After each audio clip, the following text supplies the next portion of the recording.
VK Sashikala is back in home turf. She is now in Tamil Nadu, and most symbolic message that she sent out to the AIADMK, despite all the threats and complaints, she's travelling in a car with the AIADMK flag. Sashikala first stopped at the Muttumari temple after entering Tamil Nadu to take blessings, and she was draped in the colours of the AIADMK, red, black and white. At the Karnataka-Tamil Nadu border, Sashikala changed her car and got into another SUV registered under an AIADMK party member that again bore the flag. This after a circular issued by the Tamil Nadu police warned of action if she uses the AIADMK flag. The party had filed a complaint against Sashikala's use of the flag. But now, cops cannot act against Sashikala because the car belongs to an AIADMK functionary. Chinnamma is expected to reach Chennai by about 8 p.m. and AMMK cadre are welcoming her at 56 different locations in Tamil Nadu. Sashikala began her journey to Chennai after paying a floral tribute to Jayalalitha, a clear indication that she is going to lay claim to Amma's legacy. Well, we have with us Mr. TTV Dinakaran over here en route to Chennai. So we see a large number of supporters have actually come out here to meet and also welcome Sashikala. Tell us about that. Actually, I'm repeatedly telling Amma's real cadres and the public of Tamil Nadu, they are waiting her for arrival. That's what I'm telling always. And somebody from AIADMK told, Dinakaran is a single man. There is nobody in AMMK.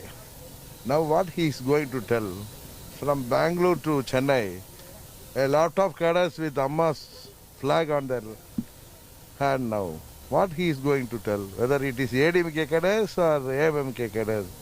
Even the AIADMK cadres, you saw they requested us, we want to receive her first because he is our General Secretary.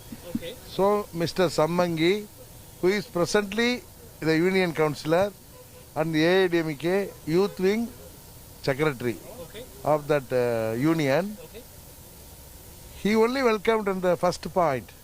Our Honorable former Minister Palliyappan allowed him to receive there, even though it is his point. He is entering his district. He, as the Deputy General Secretary of AMMK, he wanted to receive her at the first point. Okay. But when the AIADMK people came and asked him, he allowed them. At that point only, our aunt's car, there is some repair in the AC. So why the AIADMK, some office bearer who came there to receive her, she is travelling in that car. Is the AIADMK worried about you entering Chennai? Only you should ask that question to them only. Thank you very much, sir. Thank you. Well, Mr. TTV Dinakaran over there, en route to Chennai over there in that TT, very clearly telling us that Sashikala has actually got a huge support over here. And that's what you can actually clearly see. A large number of vehicles en route to Chennai right from the time she crossed into the Tamil Nadu border. Rumor that BJP wants AMMK and AIADMK to come together, merge. See, already you are told that is rumor. BJP wants a united AIADMK ahead of 2021 election. Now actually united AIADMK, including Sashikala. No 100% chances, okay? Okay, so you are completely opposing Sashikala. We are completely opposing Sashikala and Tamil Nadu people also opposing, and no partyman in Tamil Nadu is actually totally the Tamil Nadu partyman also opposing Sashikala.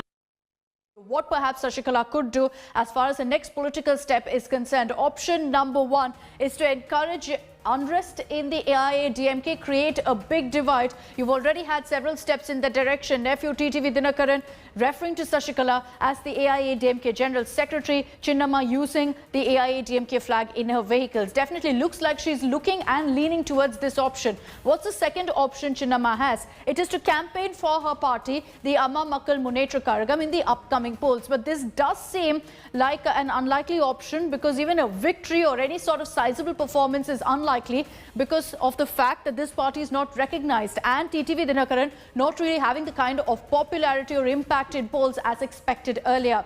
Another option that she has is to kind of bide her time, stay aloof from the assembly elections at this point, wait to see what happens, and if Sashikala is confident that the AIADMK will lose, to wait it out, and after that to go ahead and swoop in, because if the AIADMK loses, of course there's going to be a rebellion that EPS will face, and that will mean advantage Sashikala. She'll then ensure that she returns in the party fold, and then the next assembly elections is what she'll focus on. So what will be the Sashikala impact in the upcoming elections? Here's a quick analysis of her strengths and her weaknesses. As far as Chinnamma is concerned, there's no doubt that her biggest strength is that she's seen as the closest aide of Jayalalitha, and that gives her a direct opportunity to go ahead and claim the legacy of Jayalalitha, something that the AIADMK is very, very off. Her biggest weakness, however, is the fact that she's been convicted in that DA case. She's got the corruption taint. As an ex-convict, she cannot contest the election either, and that is a big setback for her. As far as the opportunities go for Sashikala, she may make the most of the fact that there is a power tussle right now within the AIADMK between EPS and OPS, thereby create more dissent and get some people to join her. She wants to go ahead and once again become the General Secretary of the AIADMK. But will that be possible? There is a threat for her in the sense that EPS right now, who holds and controls the reins of the party, has made it very clear, and he said that there's 100% no chance of Sashikala making a comeback to the AIADMK. Let me take this across now to Pramod Madhav. He's joining us live from Chennai with the latest updates. So Pramod, Sashikala is headed right now to Chennai. You're outside the AIADMK headquarters. Do you get a sense that the AIADMK is very jittery, especially because they tried to stop her from using the flag? She's clearly not listening. She's made it very clear she's going to continue. Well, we can definitely say that they have failed in that point, because Sashikala is still traveling in a car that is using AIADMK flag, and we are standing right opposite to AIADMK headquarters. There is one more strength for Sashikala that, that we also have to consider, and that is that all the office bearers currently in AIADMK were handpicked by Sashikala and her family members. Even OPS was once a confidant of TTV Dinakaran, and that's the reason that also is turning into a huge issue. In fact, we did put forward this question to Minister Jayakumar. We asked him, how come there are so many senior leaders in AIADMK? You have an 11-member steering committee with 11 top leaders, and even after all this, only a few handpicked leaders are speaking against Sashikala, be it EPS, be it Jayakumar, Law Minister C.V. Shanmugam. These are the three people who have spoken against Sashikala so far. Even the people who actually were in the press conference when they met DGP, that is Minister Thangamani, was not ready to speak against her. There are several other leaders who don't want to speak about Sashikala, including the party's coordinator O. Paneerselvam. We haven't got a strong answer on that matter yet, but Jayakumar is the one who is coming forward holding the flag. He says that AIADMK 100% is against Sashikala, and that's how they are trying to show. But it is very clear that certain things are not happening well inside the party as Sashikala is inching towards Tamil Nadu. All right, Pramod, thanks very much for joining us with those details. Interesting already, the kind of political equations that are playing out even before Chinnamma touches down in Chennai. Sashikala, the former aide of Jayalalitha, is back after serving 4 years of jail term in the disproportionate assets case. The question remains whether Chinnamma will stake claim to Jayalalitha's legacy. Her release from jail has definitely sent ripples and jitters within the AIADMK. What really is the Sashikala factor all about in Tamil Nadu? Here's that report.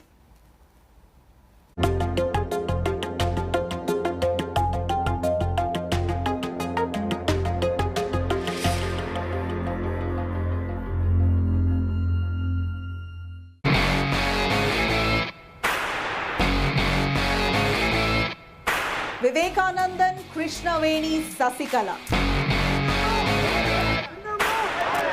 fondly known as Chinnamma, close aide to former Tamil Nadu Chief Minister late Jayalalitha, is now finally out of prison. She spent 4 long years in jail, serving a sentence to the 66 crore rupees disproportionate assets case, to which Jayalalitha was accused number 1. She is now free, ready to roar, still powerful, and all set to stake claim on Amma's legacy.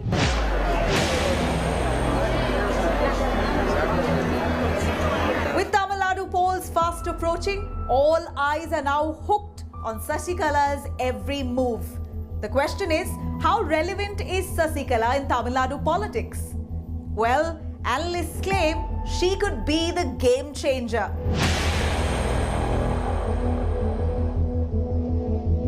Now let's rewind and refresh your memory a bit.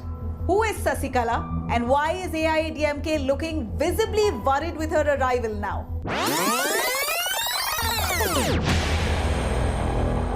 For the unversed, Sasikala had virtually controlled the AIADMK. Right after Jayalalitha's death, it was assumed Sasikala would be her direct successor. After all, she was Amma's closest confidant, Amma's shoulder to lean on, and surely the brain behind Amma's throne.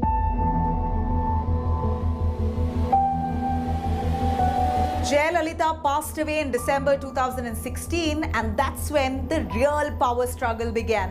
One can't deny, Sasikala may have had big dreams of taking over as the chief minister, but the law caught up with her even before she could make the move.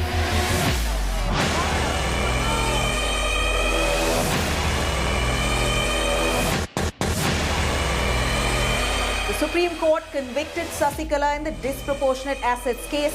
Her detractors painted her as the villain, the evil influence over an innocent Amma, the Puratchi Thalaivi.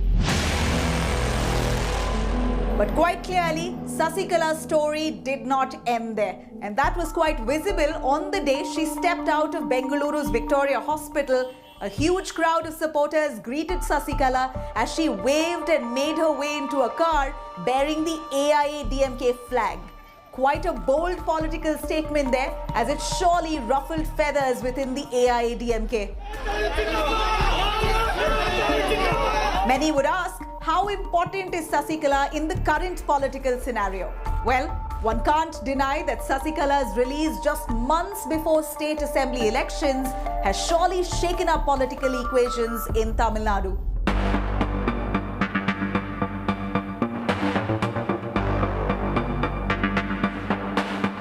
AIADMK is at full throttle to claim Amma's legacy, explaining why Chief Minister Palaniswamy threw open Amma's memorial the day Sasikala walked out free.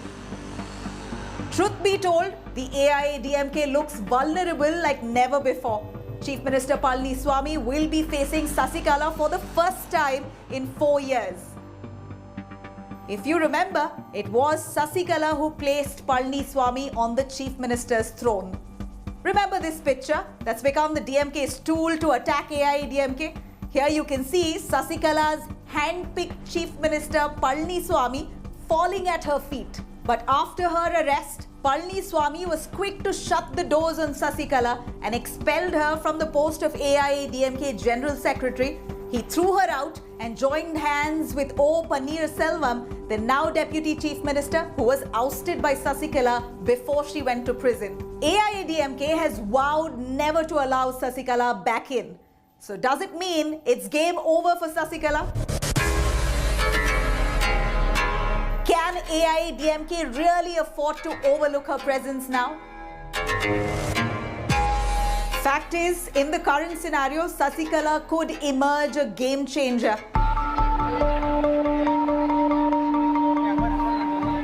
Sasikala, who hails from Manargudi near Tanjavur, wields a sizable influence among the Thevar community, which dominates in the AIADMK.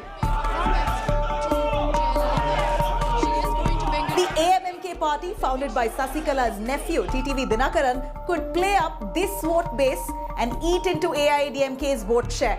Now, AMMK can also spin up a third front with S. Ramadas's PMK and Captain Vijay Kant's DMDK to further dent AIADMK's prospects.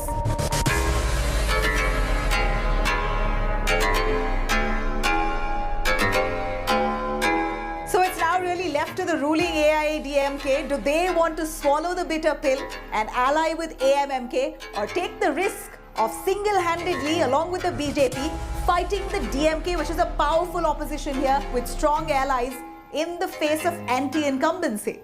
Hi everyone, Preeti Chaudhary here. Hope you like this video. For latest news and analysis, like and subscribe to the India Today YouTube channel. And don't forget to press the bell icon to stay updated. Thank you for watching.